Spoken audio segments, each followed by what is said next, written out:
It's a really great little moment. It was one of my favorite moments of the episode. The son says, "Wait, you actually bought the town? Why didn't you just give me a fake deed?" And he goes, But that was the joke. The joke was I bought the town. It wouldn't have been the joke if I hadn't bought the town." Oh, you laughed. You laughed. It's a smirk. Oh, okay.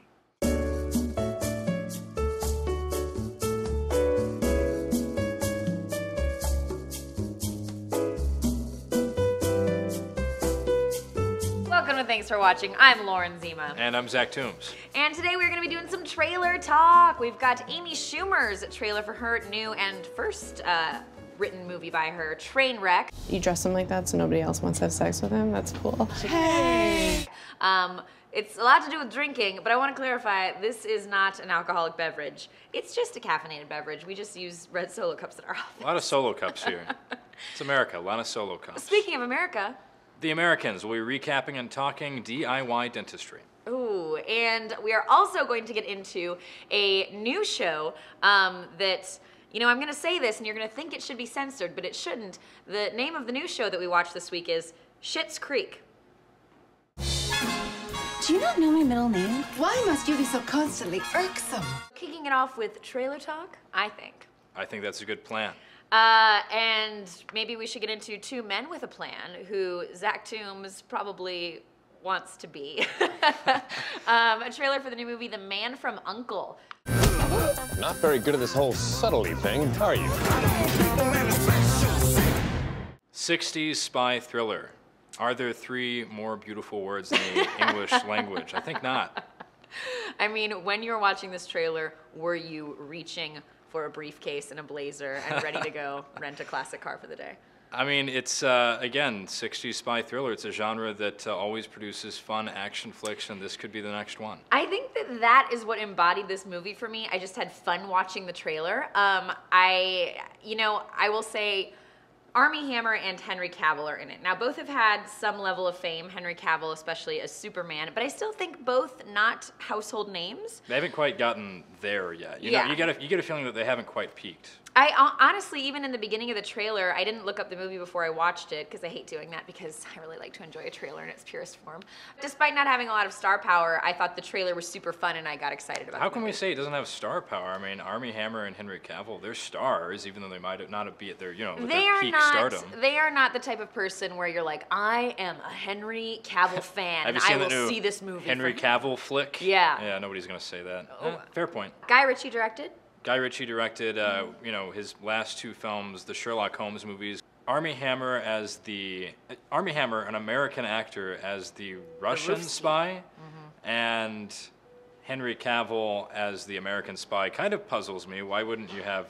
I mean, of course they can pull it off, I guess. Nevertheless, it looks fun. It's got two people who probably aren't at their peak of stardom, Henry Cavill and Armie Hammer, but definitely, I think, do have that star potential. I'm giving thanks. Same. Monogamy isn't realistic. Again. Monogamy isn't realistic. I didn't understand that word at the time, but now I know exactly what he was talking about. I'm also going to give thanks to Miss Amy Schumer's new movie, Trainwreck, based on the trailer. I think it looks super funny, laughed out loud at the trailer, as I believe you did. I did. Which is a rarity, it's true. Something to behold. Loved the trailer because it just felt like a really fresh comedic voice to me. To me, what was fresh and interesting and very Amy Schumer's comedic voice about it was that her character is this train wreck. But there's a great line in the trailer where, she's drunk, she sleeps around, but in the trailer she says, "Hey, but don't be fooled. I've got a sick apartment and a great job."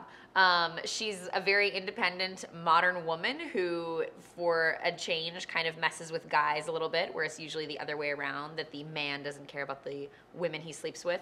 And her girlfriends were all very hilariously supportive of her life. I mean, is there anybody better than Amy Schumer to take this sort of cliched Hollywood concept of, the man who can't be tied down and just flip it on its head?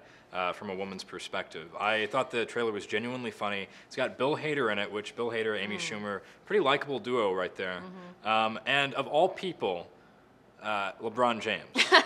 And he's really pretty funny in the trailer. We've got Amy he plays Schumer, himself. Right. We've got Amy Schumer writing, Judd Apatow directing, and You know, it is a very Apatow concept to have this sort of extended celebrity cameo with LeBron James popping up not just once or twice in the movie, but in the trailer multiple times in the trailer. I feel like he might have a significant role in the movie. I think this is an injection of some, you know, fresh new blood in that Apatow vein. So That Amy Schumer injection.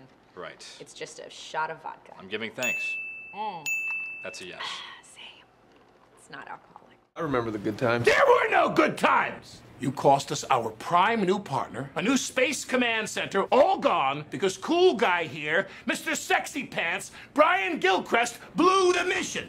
And our last trailer, one I'm a little more, I don't know, not excited about. Aloha. It means both hello and goodbye. I think I might be saying goodbye.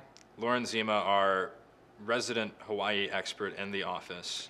Yes. And Ish. I think that this trailer started strong. That first cutscene. Yes. Alec Baldwin chewing out Bradley Cooper. I was excited at that It was genuinely funny. And it was kind of downhill into a muddled rom-com mess from there. I think muddled is the perfect word. I felt like they showed you a lot of really intense moments from the movie, yet I didn't understand what was going on. So I didn't really know how to react because I couldn't figure it out. Like, why are they in Hawaii? Is this Top Gun? Why are they in Hawaii? Because people like to watch the beach in movies, which is true. And I was saying to you earlier that it kind of seems just a little bit like Cameron Crowe, like maybe went to Hawaii and thought, I could spend a few months here. He pulled an Adam Sandler, I think. I think there are a few things to be excited about here. The cast is probably the main one. Yes. You got Bradley Cooper, Alec Baldwin, Rachel McAdams, Bill Murray, John Krasinski, Emma Stone. You're gonna forget the last one, and I know it. Danny McBride. Ah! Got him. He's in there. No goatee. Tough to recognize. He was a little bit hard to recognize, and Goateeless. the hair was shorter. Yeah. But great cast. I agree. Anyway, a few things to like about this. I do have some concerns, and therefore I can't give thanks just yet. But I'm eager to see how this pans out. No mahalo. No thanks. Is that what that means? Yep. The operation is what's crucial, because what we do is for the good of the many. Don't let your conscience get us killed. So.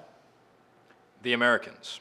Frank Langella and Matthew Rhys, Philip Jennings, open this week's episode playing Scrabble, of all things. Next week it'll be Hungry Hungry They're Hippos. playing. Can you imagine Frank Langella and Philip just, yeah. Rapidly. For me, it was about just going fast as a child. You know, there's not a whole lot of strategy to Hungry Hungry Hippos, as I recall. I bet you lost a lot. Probably. It's been a long time. Last week showed us romance in the form of disposing a body. This week showed us romance in the form of DIY dentistry. Oh, no. The past 2 weeks, Elizabeth Jennings, Carrie Russell, she's been struggling with this jaw injury after Kicking butt. FBI butt. And she, finally, it just became too much for her in this week's episode. Philip forced to take the good whiskey, just a really imposing set of pliers, and really get in there. And pulled a couple teeth. This show is about basics, getting back to basics of yeah. spying. If there ever was an example of stripped down spy games, as we call it, this week provided it. In season 3, the tension has really been about their daughter, about Paige, and whether they should reveal to her that they are KGB spies and they want her to be a Russian spy too. This Paige dilemma has really put a wedge between Philip and Elizabeth. This episode, after a few close calls for both of them, they really found solace in one another. So I think this episode in a lot of ways drew Philip and Elizabeth a little bit closer. This Paige question has obviously not been resolved, and I don't think it's going to be resolved until the end of this season. A new show that I watched this week is a show that Zach also does not really want to say the name of. I mean, I'm okay with saying the name of it. I'm just amazed that they can get away with it on television. What's the name of it? Why don't you say, because you're so good at self-censoring. You don't need to censor it. It's not a swear word. Schitt's Creek. Schitt's Creek. An asset the government has allowed you to retain. The kids. The children are dependents, Moira. You bought a small town in 1991. I bought that as a joke for my son. You can live there for next to nothing until you get back on your feet.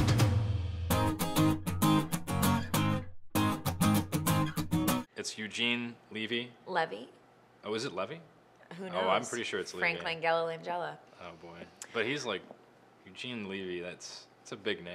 All right, well, him and Catherine O'Hara, it's spelled not like the word shit, but with a CH in there. How clever.